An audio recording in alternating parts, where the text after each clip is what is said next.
eu vou trazer uma palavra para vocês, eu tenho certeza que vai abençoar a vida de vocês, né? Eu acabei tendo que preparar a palavra ontem à tarde. Essa palavra, na realidade, é inspirada numa palavra de um pastor amigo meu, chamado Ricardo Agreste, da onde eu me inspirei, uma parte dela, e eu tenho certeza que ela vai tocar e vai impactar a sua vida, assim como tem falado também comigo, tá?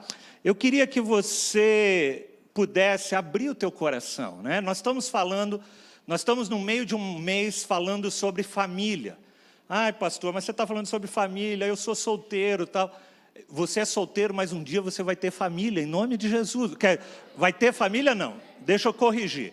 Você já pertence a uma família, você pode não ser casado, mas você já pertence a uma família e provavelmente você vai constituir uma outra família. Então, essa palavra é para você também, tá? Então, fica atento, porque você vai ter o privilégio, talvez, de ouvir coisas que muitos aqui vão ouvir e vão falar assim, puxa vida, quanta besteira eu já fiz na vida.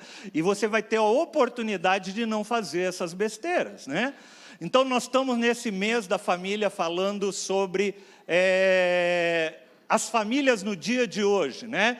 Qual é a comparação do plano bíblico, da proposta que Deus nos dá através da palavra de Deus, de constituir uma família, de ser uma família, de viver uma família, e o que o mundo tem dito que é uma família. Então, uma coisa é o que o mundo tem dito e outra coisa é o que a Bíblia nos fala. E eu prefiro ficar com aquilo que a Bíblia nos fala. Amém? E eu quero, então, hoje dar continuidade. Na primeira semana nós falamos um pouquinho sobre a estrutura e a fundação de uma casa, né? Que as nossas famílias fatalmente vão passar por momentos de tribulações, momentos de luta, e é nesses momentos em que a gente vê aonde é que está alicerçada uma casa. Se ela está realmente alicerçada sobre a rocha, que é Jesus Cristo, e edificada, né, com aqueles pilares todos que a gente comentou, verdade, mansidão, integridade, emoções, atitudes, né? Ou se nós estamos baseados em cima de qualquer outra tipo de fundação, do qual quando vem a primeira tempestade, a primeira luta, a primeira adversidade, tudo acaba. Acaba casamento, acaba filhos, acaba tudo, né? Então, nós falamos disso um pouquinho na primeira semana. Na segunda semana passada, eu dei uma palavra que talvez tenha gente aqui que se saiu meio coçando, né? Assim, meio, eu não concordo muito com isso que o pastor falou, né? Eu falei sobre filhos, né? E falei sobre como filhos são bênção de Deus, mas são bênçãos de Deus para que nós possamos instruí-los a cumprir o propósito para qual Deus os concedeu, fez com que eles estivessem conosco, né? E eu falei sobre algumas coisas, sobre a gente poder incentivar e fazer com que os nossos filhos possam romper, sair da zona de conforto, né? Passar essa zona de conforto, e isso é um papel nosso como pais. Falei sobre as palavras de encorajamento, mas também falei sobre a disciplina, né? Aí tem pai que fala, não, esse negócio de disciplinar, isso era coisa antigamente. Não, a Bíblia fala sobre disciplina como algo para os dias de hoje. E eu sei que uma outra coisa que pegou foi quando eu falei que você tem que amar, o teu principal relacionamento de aliança é com teu cônjuge, não com teu filho. Né? E tem gente que fala, não, mas como assim? Não, meu filho é meu rei, é meu Deus, então tem algo errado na tua vida. Se o teu filho é o teu rei, é o teu Deus, tem algo errado na tua vida. Porque o principal relacionamento de aliança que Deus te deu é com o teu cônjuge. Você que é solteiro, quando você casar, o principal relacionamento de aliança que você vai ter é com o teu cônjuge, ok? E hoje eu vou falar sobre um terceiro aspecto, e esse aqui também vai pegar. Tem gente que fala, eu falei que hoje de manhã eu estava brincando, quando terminou o culto, eu falei, hoje a gente vai perder uns 10% dos membros da igreja. O cara falou, não volto mais para ouvir esse pastor falar essas coisas, né? O tema da palavra que eu quero ministrar hoje para vocês pula o slide aí. Pula outro. Vixe, ficou escuro. Até que o dinheiro nos separe. Né?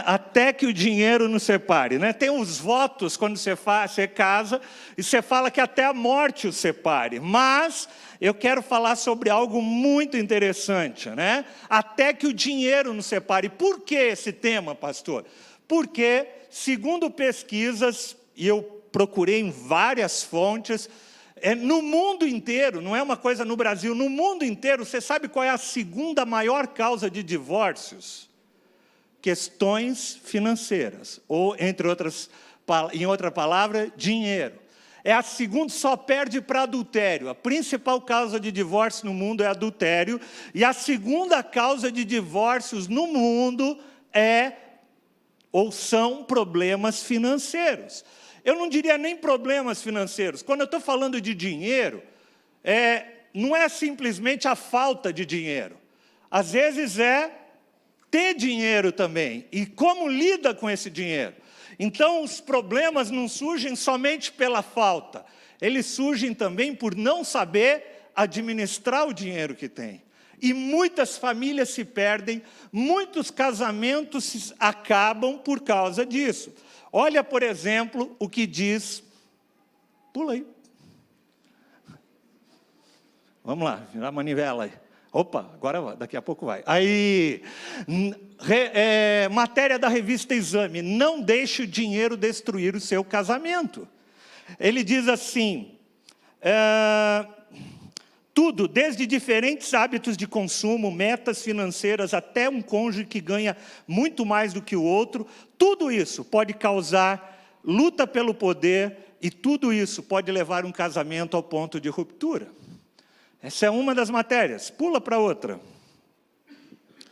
A revista Isto é Dinheiro. O meu, o seu e o nosso dinheiro. É uma matéria que fala sobre a tendência do mundo de hoje de separar as coisas. Então, assim, eu tenho o meu dinheiro, a minha esposa tem o dinheiro dela, em algumas coisas é o nosso dinheiro que vai pagar algumas contas. Essa é uma tendência do mundo de hoje, e há vários artigos, se você procurar, defendendo esse ponto de vista. E a gente vai falar dele daqui a pouco. Mas olha o que dentro desse artigo diz. O dinheiro pode não ser a maior causa de felicidade no casamento, mas ele é o fator determinante para que ele acabe. Dinheiro pode não trazer felicidade, mas ele pode ser determinante para que um casamento acabe. Isso aí quem falou foi um professor de economia da Universidade de Utah, nos Estados Unidos.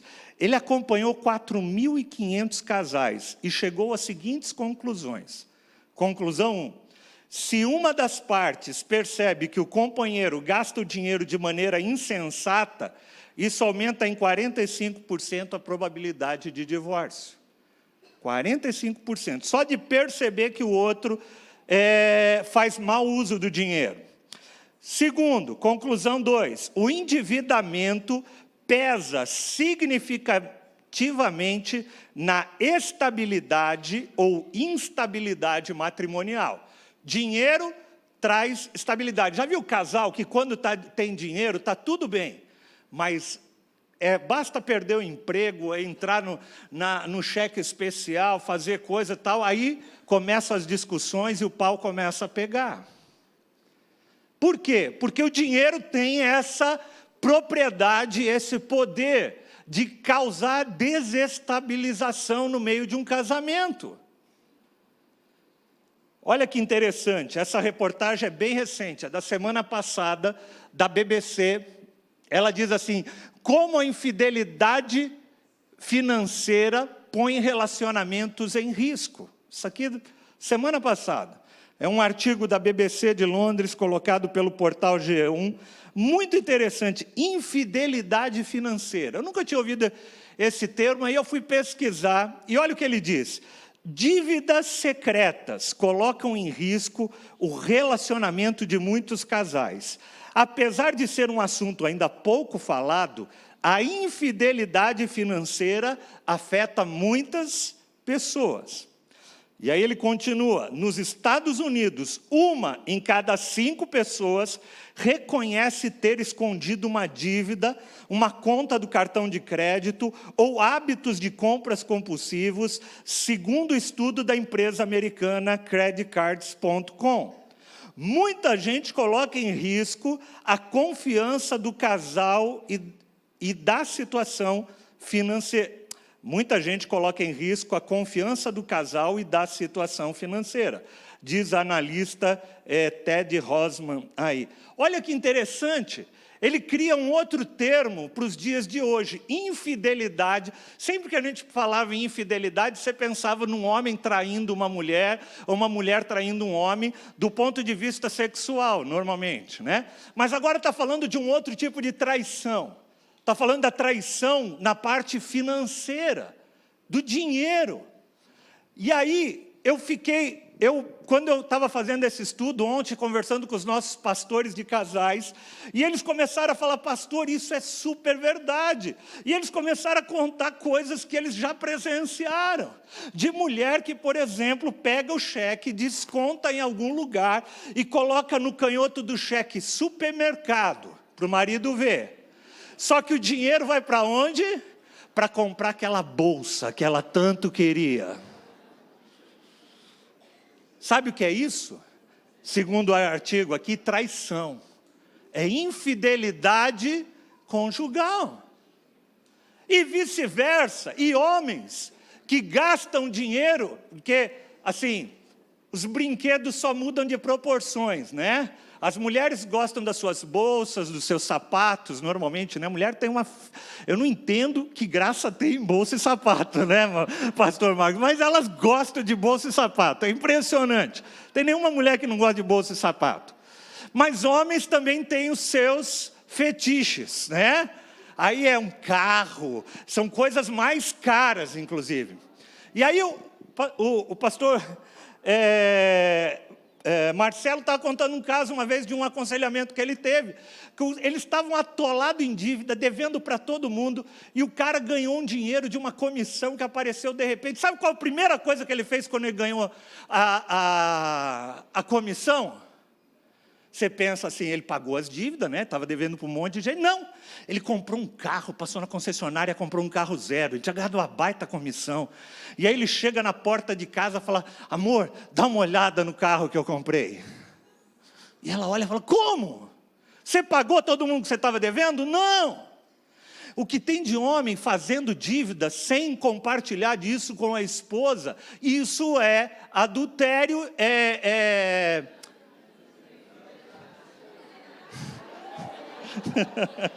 infidelidade financeira. Isso é infidelidade financeira, isso é traição. Você gastando um dinheiro que na realidade é de vocês dois. Ah, não, pastor, não é nosso não. Eu trabalho, eu que ganhei o dinheiro. Ah, é? Então por que você casou? Ficasse solteiro. Se o dinheiro é teu e você quer administrar o teu dinheiro do jeito que você quer, fica solteiro, não casa. Uau! Estou falando que essa palavra ia pegar, você não viu nada ainda. Você não viu nada do que tem pela frente. Você quer gastar o teu dinheiro do jeito que você quer? Fica solteiro, tua vida inteira. Aí você não presta conta para ninguém. E vou te dizer, não mora nem na casa dos teus pais. Solteiro mesmo, né? Eu vou falar um pouquinho sobre isso daqui para frente. Então, amados, a gente vive num mundo aonde a cultura ao redor dessa questão financeira tem influenciado demais os casamentos. E as pessoas estão se perdendo. Tem casamentos hoje que as pessoas contratam advogados caríssimos para fazerem acordos pré-nupciais. Não sei quantos já viram isso. São contratos feitos para que o seguinte, se não der certo o casamento, é o seguinte, você não vai ter condição de tocar em nada do que é meu. E você não vai ter... Então, ele já entra no casamento achando que o casamento vai dar errado. Isso é comum, principalmente em quem tem muita grana. E uma coisa que me chama a atenção, amados, é como tem casal que ele consegue compartilhar a cama, ele consegue ter intimidade sexual, mas ele não consegue juntar o dinheiro e ter intimidade nas finanças. Não dá para entender como uma das coisas que mais íntimas que você pode ter, que é dar o teu corpo para o outro e o outro para você, você consegue compartilhar o teu corpo, mas você não consegue compartilhar a tua carteira com o outro e vice-versa. Tem alguma coisa errada. Eu sei que tem gente que deve estar se coçando. De manhã eu falei, mas estava com silêncio esse auditório, que foi impressionante. Nós vivemos no meio dessa geração. Uma geração que busca a felicidade, o prazer, a liberdade, o meu dinheiro. E o dinheiro traz a pseudo-liberdade que a gente tanto quer, né? É interessante porque há 20 anos atrás era um tabu conversar sobre sexo. E hoje é um tabu conversar sobre dinheiro. Eu falava, olha, se você é jovem aqui, se ainda não é casado, se você não é casado, quando você conhecer a prometida ou prometido, a bonitona e o bonitão, como diz o pastor Glauco, sabe uma das primeiras coisas que você precisa sentar para conversar? Como é que você pretende? Qual é o teu planejamento financeiro para quando a gente casar? Se ele não souber responder, se vocês não chegarem num acordo antes de casar, nem casa. Porque vai dar crepe. Eu dou aula no Inters, né, no nosso Inters, no primeiro ano do Inters aqui, de planejamento de vida. E na primeira aula, eu faço sempre uma dinâmica com eles muito legal. Eu gosto muito de fazer, eu me divirto demais. A gente pega uma planilha, eu tenho já uma planilha montada de Excel, e eu começo a perguntar para eles, quanto que vocês acham que uma pessoa precisa para casar, para viver casada, né? Para constituir uma casa, uma família. Aí eu começo lá. Primeiro item, aluguel ou prestação da casa. Aí eu pergunto para ele, quanto vocês acham que vai? Aí o cara fala assim, R$700. R$700 você não mora nem na...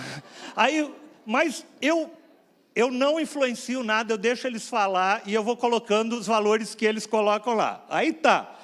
Aí eu vou colocando alimentação, todas essas coisas. Aí chega nos itens engraçados. Por exemplo, eu pergunto lá para eles, despesas com, como é que eu chamo lá o nome? Sobre cuidados pessoais. Cuidados pessoais, eu estou falando de cortar o cabelo, fazer a unha, essas coisas. Aí os meninos falam, não, isso aí pode pôr aí R$40 por mês, tá bom. As meninas falam, o quê? R$40? Você sabe quanto custa um pé e uma mão para fazer? Aí os meninos falam, não, mas para que fazer pé e mão? Não precisa fazer isso. A menina fala assim, não, eu tenho que fazer pé, tenho que fazer mão, tenho creme para o cabelo, creme para o corpo, depilação de vez em quando. Aí os meninos começam a arrepiar todo, porque eles nem imaginam que tem essas despesas, gente. Ele acha que a única despesa com cuidados pessoais que tem é o barbeiro, que ele vai lá, que ele paga vintão. E ele acha que ela paga mais vintão para ela e 40 conto resolve a situação. Gente, é muito engraçado. Aí eu faço uma outra pergunta, um outro item do meu planejamento, lá da minha planilha, é despesa com presentes. Aí eles falaram, presente? Como assim presente? Falei, lógico, você vai casar? Você não vai dar presente para o teu cônjuge no aniversário dele? No dia dos namorados? No dia do aniversário do casamento?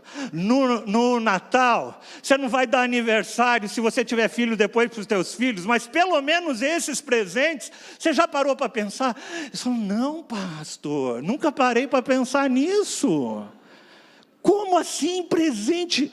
É verdade. Aí eles começam a chutar lá os valores que eles querem.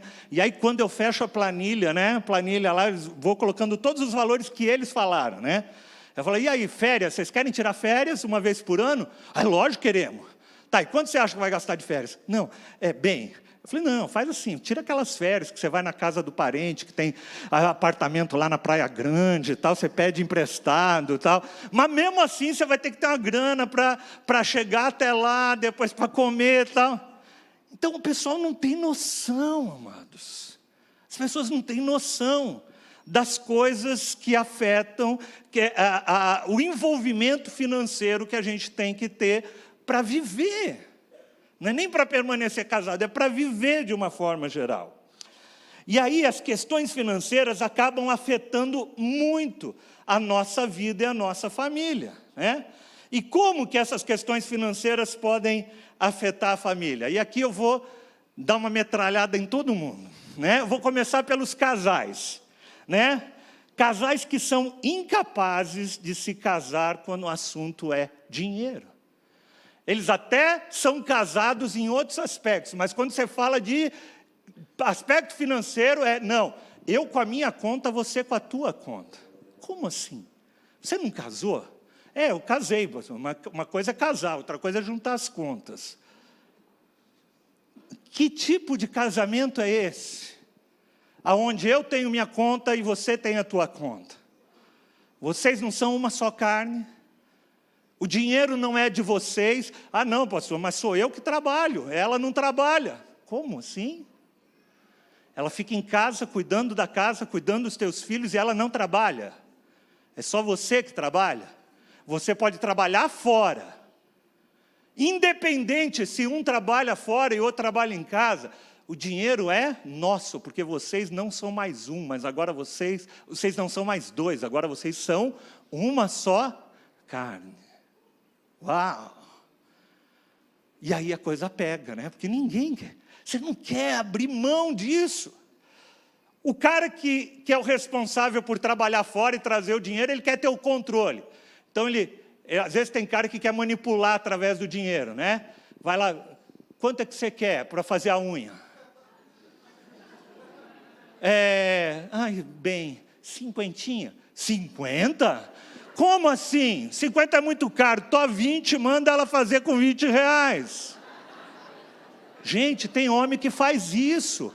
E ele quer segurar o dinheiro, porque dinheiro é poder. Ele quer ter o dinheiro com ele, porque o dinheiro estando com ele, ele tem o poder. Só que as coisas estão se invertendo, né? Tem mulher hoje que ganha mais que o marido, e aí quem tem o poder é ela. E a gente vai entrar um pouquinho no texto bíblico daqui a pouco, você vai entender o que eu estou falando dessa questão de poder. Para a gente viver uma vida dentro do propósito de Deus, a gente precisa ser um no casamento em todas as áreas. Não é só sexualmente, não é perante a sociedade, é na conta bancária, em todas as coisas. Não é o meu dinheiro, não é o teu dinheiro, é o nosso dinheiro. Não são as tuas contas, são as nossas contas. Porque quando você casou com a pessoa que você casou com ela e com as contas que ela gera também. Amém? Posso ouvir um amém? Diz o pastor. A conta conjunta é um indicativo de quanto um casal quer crescer em transparência na vida em comum. Porque, cara, quando você tem a conta junta, todo mundo está vendo o que o outro gasta. Vocês estão juntos ali controlando as contas, as despesas. Por sinal, amado, se tem uma coisa que é inadmissível no meio de um casal, são casais que guardam segredos um para o outro. Quer seja, tem marido que não dá a senha de celular para sua esposa e vice-versa. É inadmissível. Por quê? Você tem alguma coisa no teu celular que o teu cônjuge não pode ver? E o mesmo serve para filhos. Pais têm direito de ter a senha do teu filho. Ah, não, pastor, isso aí é questão de privacidade. Por quê? O que você tem no teu celular que os teus pais não podem ver? Tem alguma coisa? Vixe, aí o bicho está pegando agora. Tem gente já intercedendo para ver se dá um piripaque no pastor e o pastor para de pregar. Mas é verdade. Se teus pais não têm alguma coisa no teu celular que ele não pode ver, tem alguma coisa errada. Nosso Deus é um Deus de luz, de trazer coisas à luz. Tudo que está encoberto, gente, tem alguma coisa errada. Tudo aquilo que tiver encoberto tem alguma coisa errada.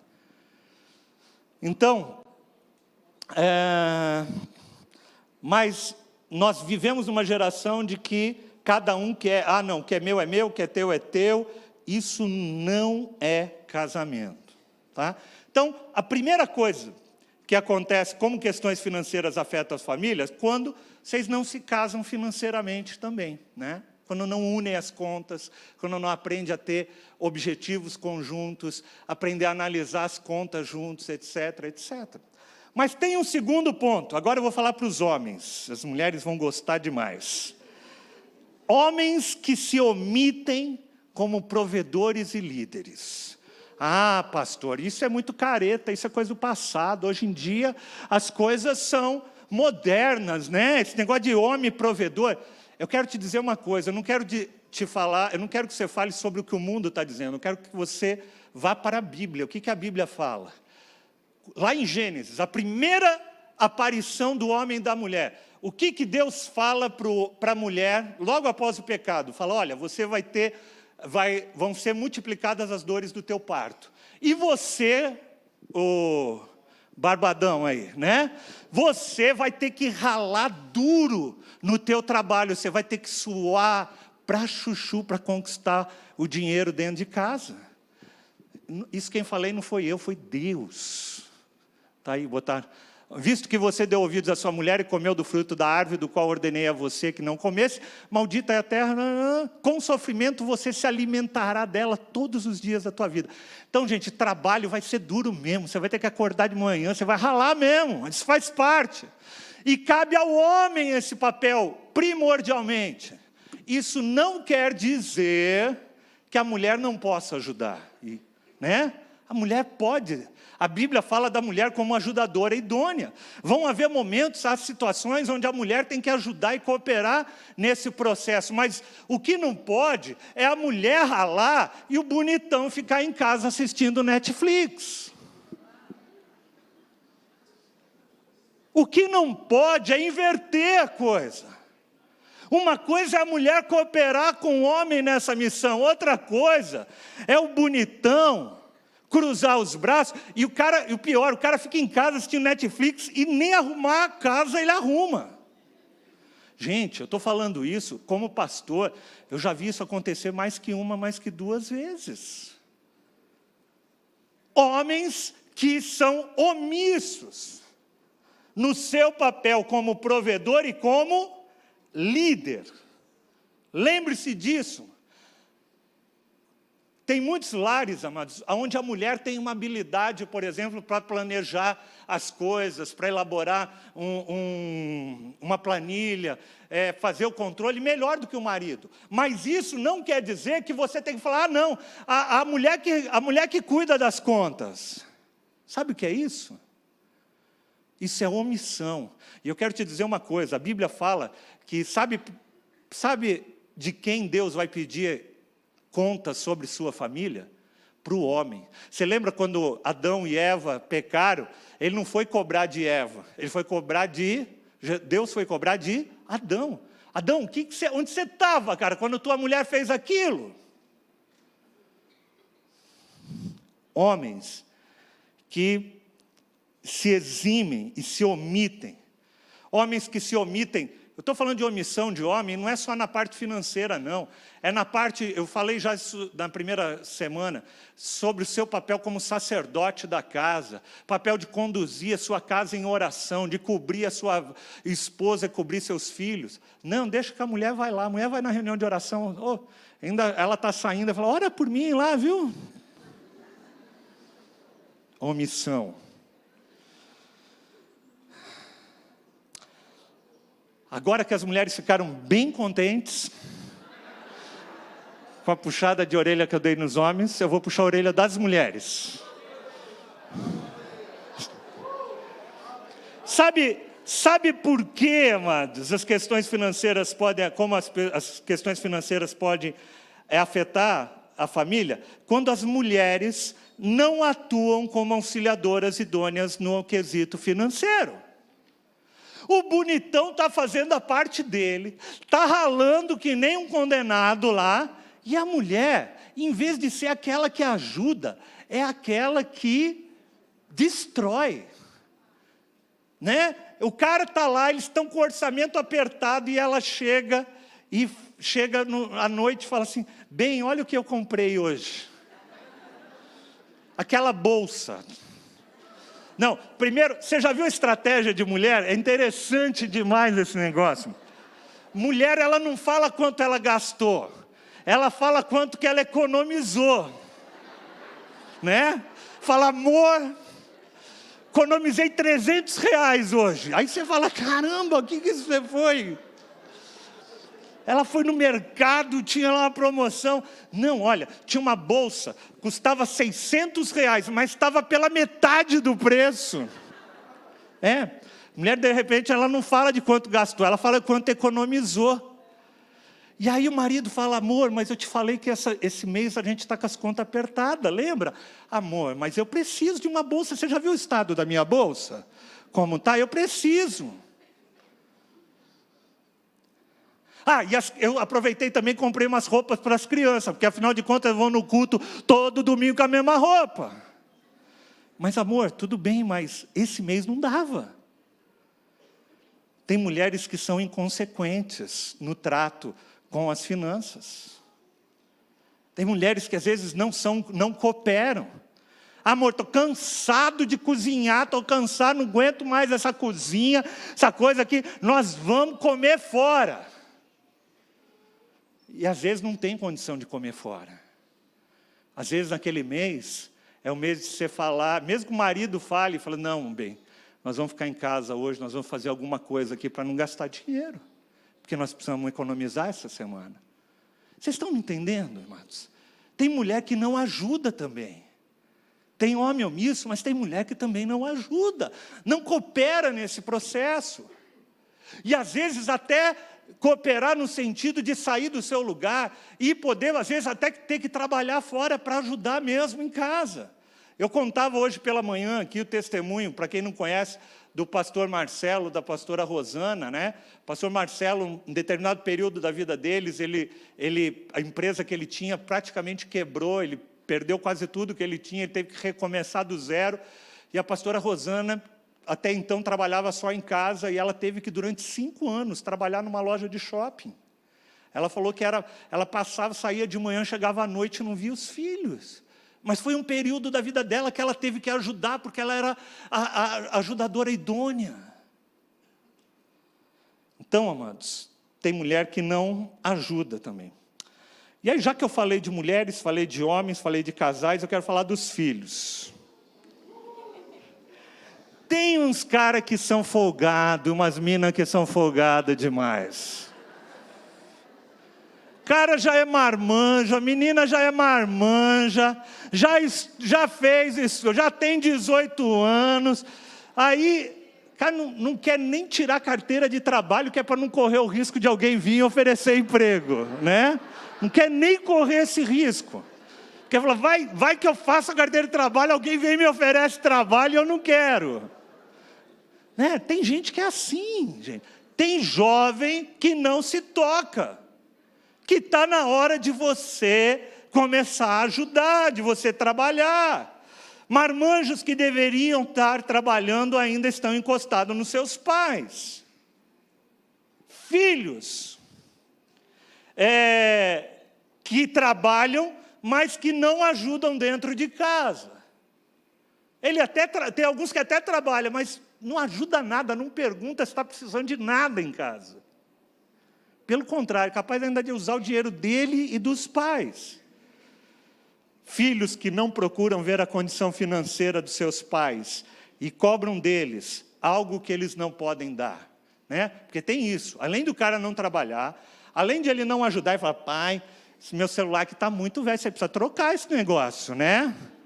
E essa banda larga aqui de casa está terrível, você não vai mudar esse plano, não? Gente folgada, tem jovem folgado.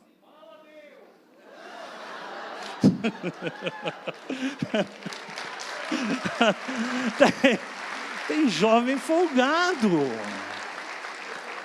E aí o cara...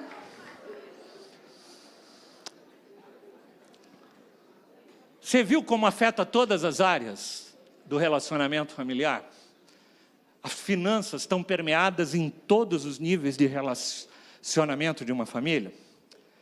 Aí talvez você esteja falando, pastor, vamos para a Bíblia, vamos para a Bíblia. Então vamos para a Bíblia. Será que Jesus fala alguma coisa sobre dinheiro? Acho que não, né? Jesus só fala sobre amor, sobre graça, né? Está muito na moda falar sobre graça, sobre amor, né? Mas você sabe que Jesus fala, e fala muito sobre dinheiro?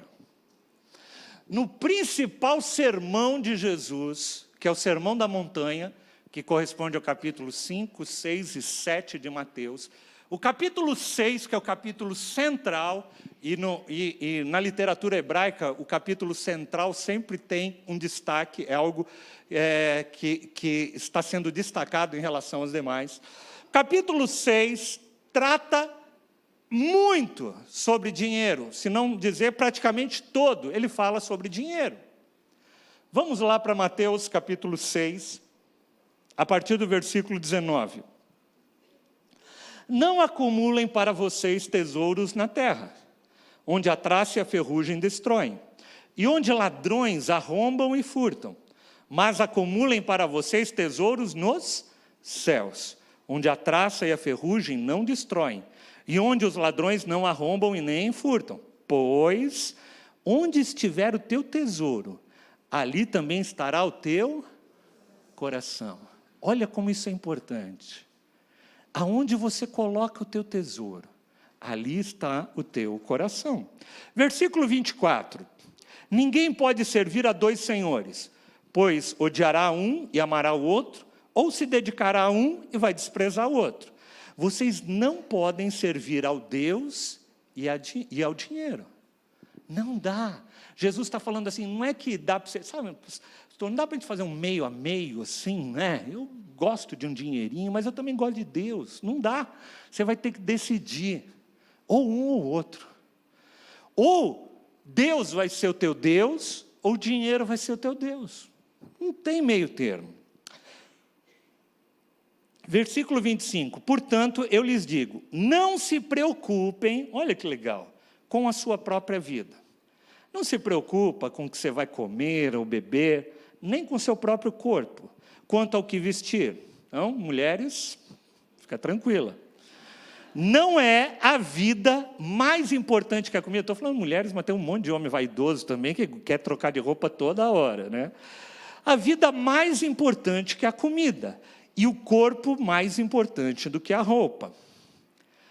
Jesus não está dizendo, amados, que você, quando ele fala não se preocupe, ele não está falando, tem gente que pega esse versículo e acha que, não, eu estou fazendo aquilo que Jesus falou, eu estou em casa aqui numa boa, descansando, porque ele vai cuidar de todas as coisas para mim. Lembra da história do bonitão lá que fica em casa? Não é isso que o Senhor está falando. O Senhor está falando o seguinte, faz a tua parte. Você vai trabalhar, você vai fazer tudo aquilo que está ao teu alcance. E aquilo que não está ao teu alcance, o Senhor, fica tranquilo, porque Deus vai estar cuidando. Vai estar cuidando da tua vida, do que você vai comer, do que você vai vestir. Não se preocupe. Eu sei que missionários têm milhares de histórias. Se eu fosse chamar elas aqui, eu tenho certeza que elas teriam milhares de histórias para ver esse suprimento de Deus. De como, quando parece que estão precisando, Deus vai lá e supre. Mas isso não é promessa para missionário, isso é promessa para todos nós. E aí Jesus continua no versículo 31. Não se preocupem dizendo o que nós vamos comer, o que nós vamos beber, o que nós vamos vestir. Pois os pagãos, olha que interessante. Jesus está falando assim, pois os pagãos é que correm atrás dessas coisas. Quem são os pagãos? Pagãos são aqueles que não acreditam em Deus. Ele está falando, quem vive preocupado e desesperado com as coisas é gente que não conhece a Deus. Mas o Pai Celestial sabe o que vocês precisam. Os pagãos também eram aqueles que adoravam outros deuses, né? Porque tinha deuses que eram meio assim instáveis, né? O cara tinha deuses lá que acordava de mau humor e aí ele estava frito. E ele está falando assim, gente, nosso Deus não é igual a esses deuses dos pagãos. Você pode crer, você pode confiar. Busquem, pois, versículo 33, em primeiro lugar o reino de Deus e a sua justiça. E todas essas coisas, que coisas? Essas coisas, a comida, o que comer, o que vestir, essas coisas que são as preocupações da vida, o Senhor vai cuidar de você. Busca primeiro o reino de Deus e todas essas coisas lhe serão acrescentadas. Traz o senhorio de Cristo sobre a tua vida. Deixa Jesus ser Senhor. A gente fala muito sobre Jesus como Senhor da nossa vida, mas a gente fala isso, declara, mas não se porta dessa forma. Deixa Jesus ser Senhor, deixa Ele governar a tua vida, inclusive as tuas finanças. Resumindo esses versículos que a gente leu, a gente pode tirar algumas conclusões interessantes daqui. O dinheiro, ele tem um poder de gerar em nós devoção. O dinheiro tem poder de gerar em nós devoção. A gente se torna... Dinheiro pode ser um ídolo para a nossa vida. Tem gente que por dinheiro faz loucuras. Tem gente que por dinheiro é capaz de matar um garoto por causa de um tênis. Por causa de dinheiro, pessoas são capazes de matar os pais para ficar com a herança. Por causa de dinheiro, casais se separam. O dinheiro tem um poder tremendo de devoção, de sedução. Se eu jogar esse lenço aqui no final do culto, ficar aqui no chão, o pessoal vai procurar e vai ter que tentar devolver, né? Agora, quando você passa na rua e acha uma nota de 100, você não tenta achar para quem vai devolver. Normalmente. Por quê? Porque você olha aquilo e você fala, meu Deus. Pois onde estiver o teu coração, onde estiver o teu tesouro, ali também estará o teu coração. No versículo 24 ele fala assim, ou você vai odiar um e amar o outro, ou vai se dedicar. Olha que interessante esse verbo. Ele vai se dedicar. Tem gente que se dedica ao dinheiro. Ele serve o dinheiro. Ele se devota ao dinheiro, adora o dinheiro. O dinheiro se torna um ídolo na vida das pessoas. Por isso que ela destrói casamentos, casais, porque a gente só pode ter um objeto de adoração na nossa família, que é o Senhor Jesus. O dinheiro tem muitas características de divindade, diz um autor americano, Richard Foster. Ele nos dá a segurança, pode induzir a culpa e dá-nos a sensação de liberdade. Dá-nos poder e parece ser onipresente. Mais sinistro do que tudo. Contudo, é a reivindicação que faz da onipotência. O que Richard Foster quer dizer é que o dinheiro reivindica sobre si ser onipotente. Você fala, se eu tiver dinheiro, eu posso tudo. Se eu tiver dinheiro, eu vou trabalhar que nem um louco. Vou abrir mão, às vezes, de coisas, de tempo com a família, disso tudo, porque o meu objetivo é ter bastante dinheiro. Porque se eu tiver dinheiro, eu posso tudo. Eu posso conhecer o lugar que eu quiser no mundo, eu posso comer no restaurante que eu quiser. O dinheiro me dá a sensação de onipotência. Eu posso todas as coisas. E eu queria passar um vídeo para vocês, que talvez fale... Tem vários ensinamentos que a gente pode tirar desse vídeo, mas tem muito a ver com isso que eu acabei de falar. É um vídeo que foi produzido pela Igreja Presbiteriana de Alphaville, para um mês da família, como esse que nós estamos fazendo. Esse vídeo viralizou de uma forma... A última vez que eu vi tinha mais de 10 milhões de visualizações. Provavelmente você já assistiu, mas se você assistiu, você vai assistir de novo. E se você não assistiu, eu quero que você preste bastante atenção. Enquanto eles arrumam ali, deixa eu ler um outro trecho aqui do Richard Foster. Ele diz assim, o amante do dinheiro fará qualquer coisa por ele. E é precisamente aí que resiste o seu aspecto sedutor. Para a pessoa que ama o dinheiro, Metas, meias medidas não bastam. A pessoa é fisgada, ela sempre quer mais, ela quer mais. Uma vez perguntaram para aquele grande multimilionário americano, Rockefeller, perguntaram para ele quanto é necessário quanto dinheiro é necessário para fazer um homem feliz? E a resposta dele foi algo brilhante. Sabe o quê? Ele falou assim, só precisa de um pouco mais. O que isso quer dizer? Que por mais que a gente tenha, a gente sempre vai querer um pouco mais para ser feliz.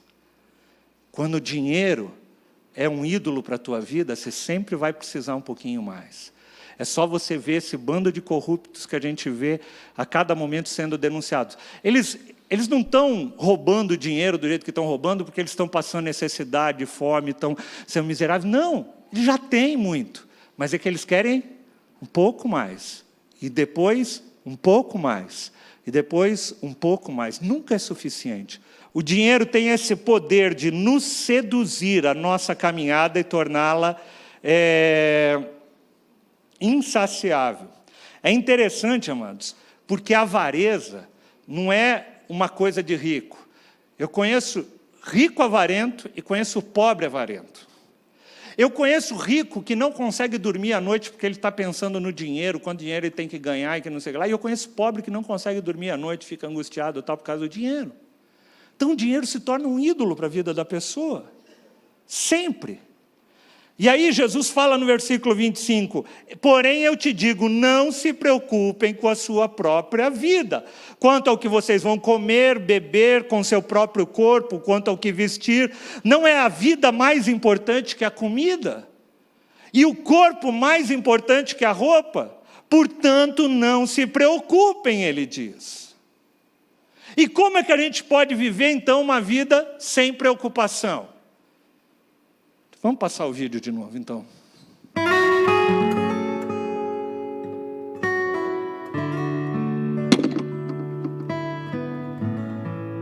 Meu nome é Marilisa. Adilson. Nós somos casados há 24 anos, temos 2 filhos, o João Paulo com 23 e o João Lucas que está completando 18 anos hoje. Trabalhamos juntos por um bom tempo. Nesse período, o João Lucas nasceu e nós continuamos trabalhando juntos por vários anos. E com o passar do tempo, nós fomos adquirindo um padrão de vida que nós gostávamos muito e nós usufruíamos muito de tudo isso. Era tudo muito bom. Até o dia que o nosso filho João Paulo, um filho que sempre foi muito especial na nossa vida, muito trabalhador, muito dedicado, muito bom filho, mas toda essa dedicação, essa vontade para a vida, para o trabalho, ele também tinha para as baladas, para a curtição. E numa dessas, nós recebemos uma ligação, num sábado de manhã, que ele havia sofrido um acidente. Quando nós chegamos ao socorro, que ele estava na Unicamp, um hospital público, e que eu perguntei para a assistente social, ele ainda está vivo? Nós vimos no rosto dela que ela queria dizer, ainda está. E a ficha foi caindo e a dor foi vindo, e ele ali desacordado, que para a gente na hora ele estava desacordado, e com o passar do tempo a gente foi entendendo que ele não estava desacordado, ele estava em coma. Acordava os dias de manhã, chorava muito. O dia era imenso, os horários de visita eram curtos. E o João não respondia, sequer mexia a mão, sequer mexia a perna. Foram dias de muita dor, foram 4 meses e meio em coma. Dias em que a gente acordava de manhã, abria os olhos e dizia, eu quero acordar. Eu não aguento mais esse pesadelo. Eu acho que a nossa vida tomou um rumo diferente quando Adilson, no primeiro dia na Unicamp, perguntou para o médico, quem eu trago? Aonde está? Que lugar do mundo eu mando buscar o médico que vai salvar o meu filho? E ele disse, essa pessoa não existe. Ficou bem claro nesse processo que o dinheiro todo o que tinha acumulado e todo o trabalho e toda a carga horária que foi dedicada, ela não podia me ajudar. Então, o peso do dinheiro não podia comprar aquilo que eu queria naquele momento e a pessoa que eu amava. Nesse momento, a nossa vida tomou outro rumo. Então, tudo que nós havíamos conquistado, tudo aquilo que a gente achou que podia ser comprado, não pôde comprar aquilo que a gente mais queria. Só o joelho no chão, que nós orávamos na calçada da Unicamp, numa calçada suja, nós nos ajoelhávamos ali e clamávamos pelo amor do Senhor. Quando nós chegamos em casa, que eu via o meu filho ainda em coma, babando, usando fralda, eu até questionava, o que adianta ter trabalhado tanto? O que adiantam as conquistas? E isso me trouxe uma frustração muito grande. E aí eu comecei a refletir sobre toda a palavra de Deus, aonde fala que toda a lei, ela é em vão se não tiver amor. E eu queria viver para sentir isso. Eu achei que a vida não tinha mais fundamento se não fosse para sentir e para amar verdadeiramente, como Jesus ensinou. Aí eu deixei de trabalhar, deixei isso tudo em segundo plano, mas o amor de Deus foi nos consolando, foi nos mostrando que Ele pode fazer um milagre e Ele tem feito um milagre. Eu digo que a nossa vida não foi transformada, ela foi transtornada por uma ligação telefônica. E ali ninguém, dinheiro nenhum, poderia socorrer. Somente a misericórdia de Deus, que não socorreu só no acidente. Hoje eu vejo o poder de Deus não só na vida do João Paulo, mas em tudo que ele tem feito, em todos os dias, o socorro presente. Vale a pena, sim, se desapegar. Para que você possa olhar para o teu filho, como eu olho para o João Paulo hoje, todo dia que ele desce essas escadas, pela manhã eu posso abraçar, coisa que eu não fazia. Olhar um pouco para a natureza, ver tudo isso que Deus criou, tentar olhar o brilho do sol, o verde. Porque quando a gente está trancado no escritório, tudo passa muito rápido. A vida, como a palavra de Deus mesmo diz, vai como uma neblina. E foi o que eu estava sentindo com relação à minha família. Tudo estava passando muito rápido e aquilo que eu estava planejando para minha família estava ficando em segundo plano. Hoje, dar uma volta no lago, de mão dada com o nosso filho, tem um sabor, porque muitos dias nós fomos chorando, pedindo a Deus, Senhor, permita que um dia ele possa andar aqui nesse lago com a gente, porque isso vale a pena. Isso faz a diferença, isso traz alegria. Amém. Esqueça um pouco todo esse bem material que a gente acha que vai trazer conforto, segurança e proteção para a nossa família. Talvez um abraço, um carinho, isso vai te fazer muito mais feliz. Então não importa se sucesso profissional, não existe sucesso se não existe família. Isso é o mais importante, é a base. Não existe felicidade lá se a casa está desarrumada. Por isso nós abrimos mão da vida, para poder organizar a nossa casa, para poder trazer de volta, com a bênção de Deus, o nosso filho.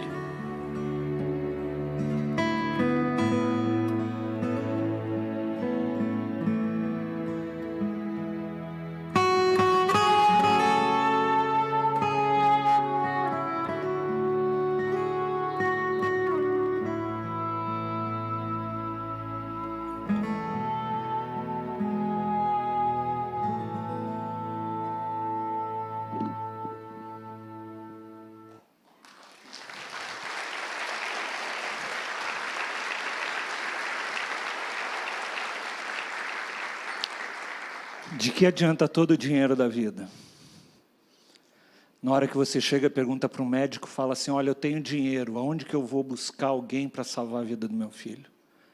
E o médico fala, você pode ir para o mundo inteiro, nada que tem aqui nessa terra pode reverter esse quadro.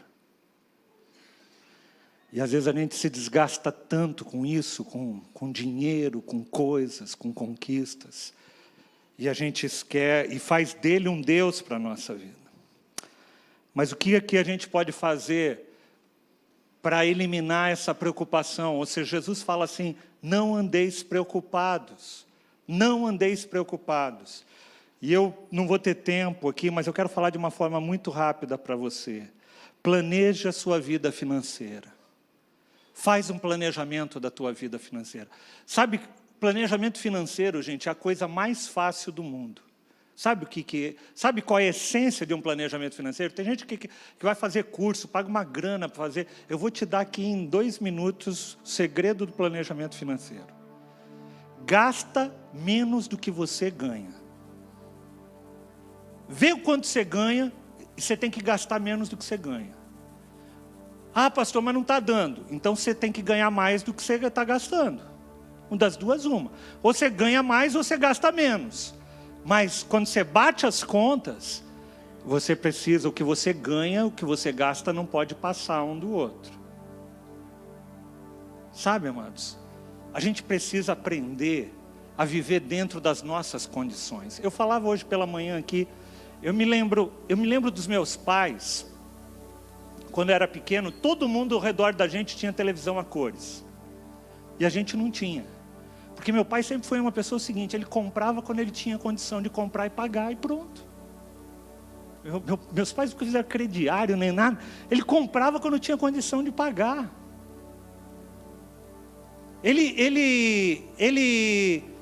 Quando todo mundo tinha telefone ao redor da nossa casa, a gente não tinha. E porque telefone na época era algo muito caro. Por quê? Porque a gente vivia dentro das nossas condições. Mas o que eu vejo muitas pessoas sendo influenciadas pelo mundo ao redor, e aí você quer ter aquilo que o outro tem, e aí isso começa a gerar vários pecados, o pecado da cobiça e depois o outro, e aí você fala, não, mas eu passo aqui, eu vou comprar 10 vezes sem juros no cartão, e aí comprar no cartão é um negócio muito fácil, né? Você passa o cartão e pronto, eu passo o cartão, e quando vem a conta você fala... Aí você olha e fala, mas o que é isso aqui? A empresa do cartão de crédito errou isso aqui, então um lançamento, eu não comprei esse negócio. Aí o cara pega o telefone e ainda se dá o luxo de ligar para cartão de crédito. Olha, vocês fizeram um lançamento errado aqui. Não, aqui, ó, essa loja é loja tal. Ah, eu comprei o negócio nessa loja. Às vezes tem um nome fantasia diferente, nome. É raro as empresas de cartão de crédito errar. Quem erra mais é você mesmo. A empresa de cartão de crédito não erra normalmente. E aí, tua vida vai ficando enrolada.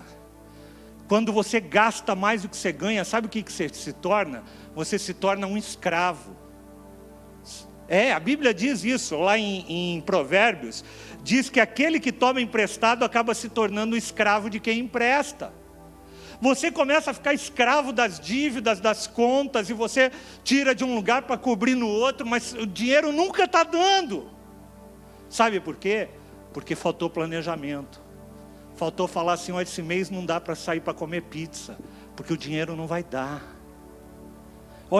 Esse mês não vai dar para comprar isso, porque o dinheiro não vai dar, e a gente só vai fazer aquilo que o dinheiro dá para fazer. E amados, eu quero te dizer uma coisa. Jesus nos chamou para a liberdade, não para ser escravos. Jesus pagou um alto preço naquela cruz para que eu e você pudéssemos ser livres e não sermos escravos.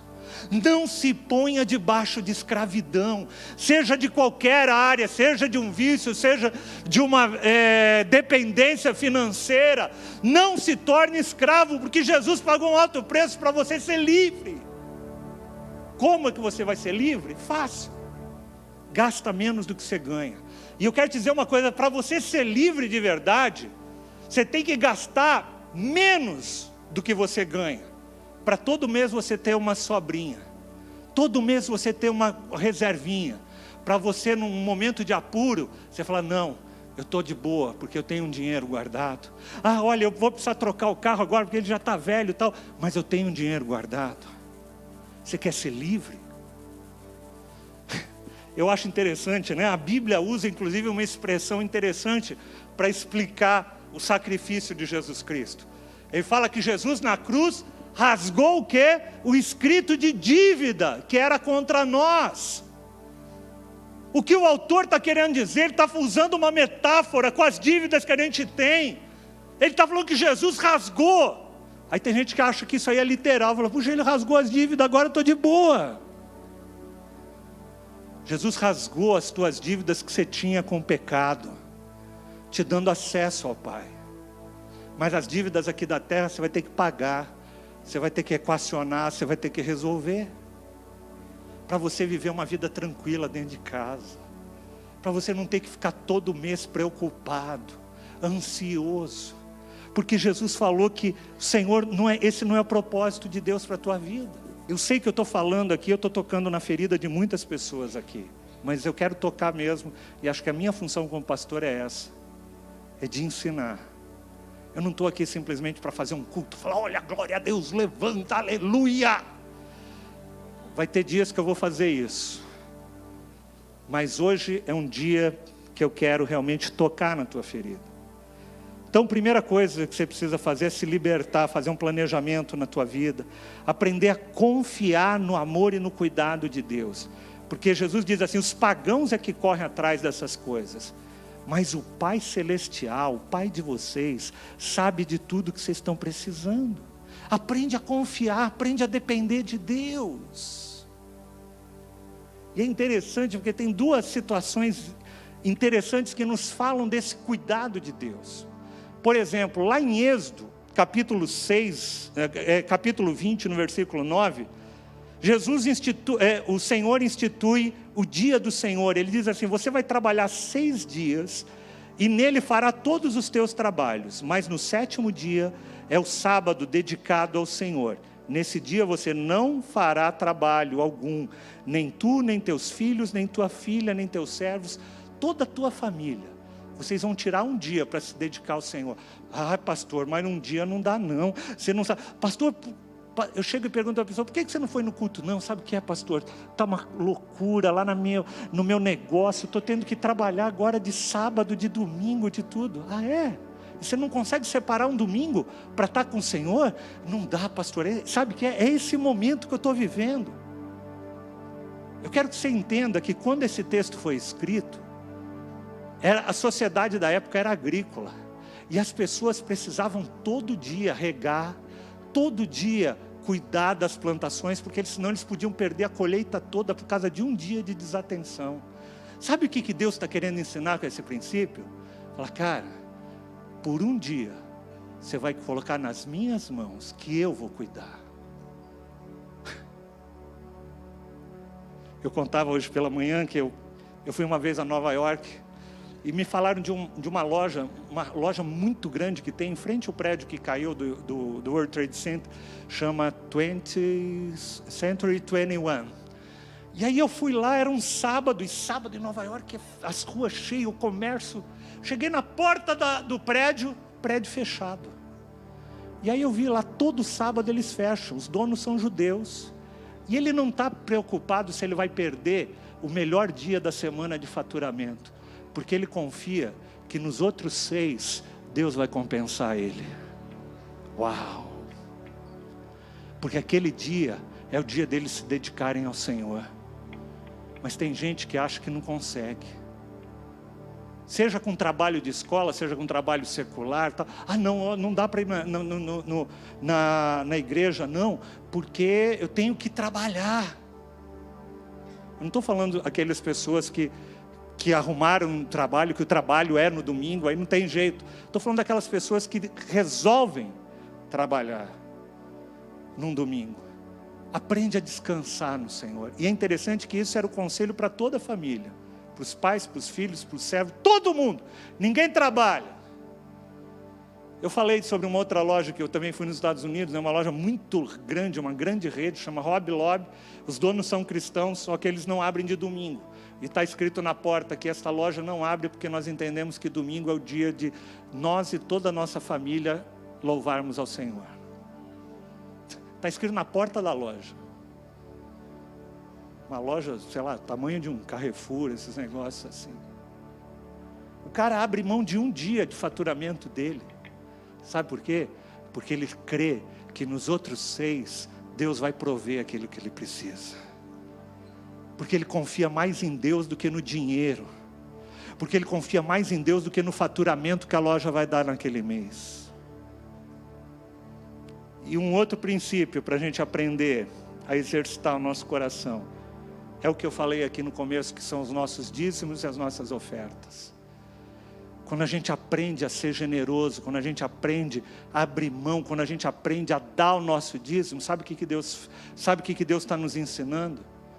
Ele está fazendo com que o nosso coração cresça em generosidade, em graça, em dependência dele.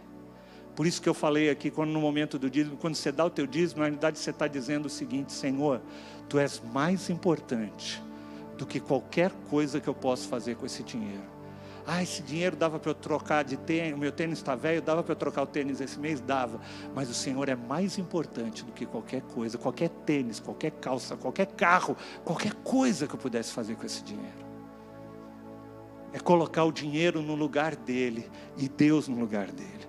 Jesus já dizia: dê a César o que é de César e dê a Deus o que é de Deus. Eu sei que, como eu disse, não é um assunto às vezes confortável. E várias pessoas no final do culto vieram me procurar de manhã e falaram: pastor, eu precisava muito ter ouvido essa palavra. E eu quero te convidar para você ficar em pé, quero orar com você. Como eu disse, amados, na primeira palavra dessa série, Jesus, quando ele fala sobre uma casa edificada sobre a rocha e sobre a areia, ele fala assim, que aquele que edifica sobre a rocha é aquele que é sábio, aquele que ouve as palavras e as pratica. Você pode sair daqui hoje e falar: não, isso não tem nada a ver com o que o pastor falou, e continuar a tua vida normal. Ou você pode chegar e falar assim: pastor, ou melhor, fala para o Senhor mesmo, não precisa nem falar para mim, fala para o Senhor: Senhor, isso que o pastor falou foi para mim, eu preciso ajeitar a minha vida, para que a minha família não sofra, para que a minha casa não sofra, para que o meu casamento não sofra, para que haja a bênção de Deus sobre a minha casa e sobre a minha família, para que a gente possa viver em liberdade. Mas talvez tenham pessoas aqui que estão aqui hoje, e você pensa, ouvindo isso, você fala: pastor, eu gostaria de ter ouvido isso antes, mas agora as coisas já foram. Deus sempre pode entrar e consertar as coisas. Traça um propósito de, a partir de agora, acertar a tua vida, acertar as tuas finanças, chama a tua família, talvez essa semana, um bom exercício, coloca a tua família na sala e fala assim: queridos, filho, esposa, todos, nós estamos vivendo esse momento como família. Eu vou precisar da cooperação de todos nós.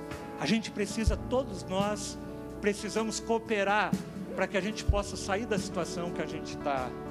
A gente não quer mais viver uma vida de escravidão, mas a gente quer viver uma vida de liberdade. E aí, vocês façam um pacto como família. Sabe, filhos com pais, falam: não, estamos juntos, pai, estamos juntos. Sabe o que acontece, amados? Quando a casa é edificada sobre a rocha, pode vir até uma luta financeira, mas quando a casa está edificada sobre a rocha e vem uma luta financeira, sabe o que ela faz? Ela consolida ainda mais a união do casal, da vida, do casamento, porque eles estão sobre a rocha, e aquela situação adversa serve para fortalecer a fé deles, para deixar o casamento ainda mais cúmplice um do outro. Mas se você não está sobre a rocha, quando vem a primeira situação financeira, sabe o que vem? Vem acusações, vem briga. Mas olha o que você fez, olha o que você fez. Mas você também não ajuda. Mas você é isso, você é aquilo. Essa palavra, amados, é para promover restauração e não para promover condenação. É para que haja restauração nas casas, nas famílias, nos relacionamentos entre casais, entre pais e filhos. para que os filhos possam falar: pai, eu estou vendo a necessidade que você está, eu quero te ajudar de alguma forma.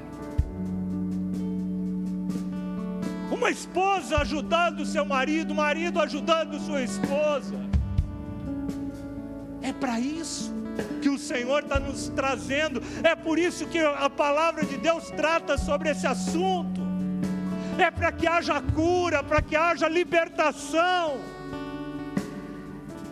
Libertação, amados, não é uma sessão de exorcismo. Tem gente que acha que libertação é só orar para que saia demônios. Não, libertação é quando você aplica os princípios de Deus na tua vida e você vive uma vida livre. Eu queria fazer um convite nessa noite. Eu quero que você não se constranja com isso, mas eu queria... Quantos aqui estão passando dificuldades na sua área financeira? Levanta a tua mão, eu quero orar com você. Sem constrangimento, nós estamos aqui, nós somos uma família. Levanta a tua mão, amém. Amém. Se você está próximo dessa pessoa, põe a mão no ombro dela. Eu quero orar agora com você em nome de Jesus. Senhor, coloca as tuas mãos agora sobre a vida de cada um desses irmãos, de cada uma dessas irmãs. Senhor, se o problema da crise financeira é falta de trabalho, Senhor, abre as portas de trabalho, Pai, em nome de Jesus Cristo, Senhor. Abre, Senhor, as oportunidades de trabalho, Senhor, para que o teu servo e a tua serva não necessitem, Senhor, de nada, mas que eles tenham, Senhor, o que comer, o que vestir, Senhor, como se alimentar, que o pão nosso, que o teu pão, Senhor, esteja sobre cada casa, Pai, em nome de Jesus. Pai, se o problema não é falta de trabalho, mas é problema na administração dos recursos, Senhor, enche agora de Espírito Santo de Deus, que é aquele que nos ensina todas as coisas, Senhor. Vai, Senhor, ensinando agora, vai tirando ele, Senhor, desses processos de dívida, Senhor, de tudo aquilo, Senhor, que vem para matar, para roubar, para destruir, para escravizar. Vem sobre a vida dos teus servos, Senhor, tira-os debaixo dessa escravidão, dá graça, dá sabedoria a cada um deles, Senhor, para saírem dessa situação. Que o teu povo, Senhor, possa ser como a tua palavra diz, ser aquele povo que, Senhor, empresta e que não toma emprestado. Você vai ser aquele que a partir de agora vai ser aquele que empresta e não aquele que toma emprestado, aquele que oferta e não aquele que precisa de oferta, em nome de Jesus Cristo, porque esse é o plano e o propósito de Deus para a tua vida. E se você crê nisso, dá um glória a Deus e uma salva de palmas ao Senhor.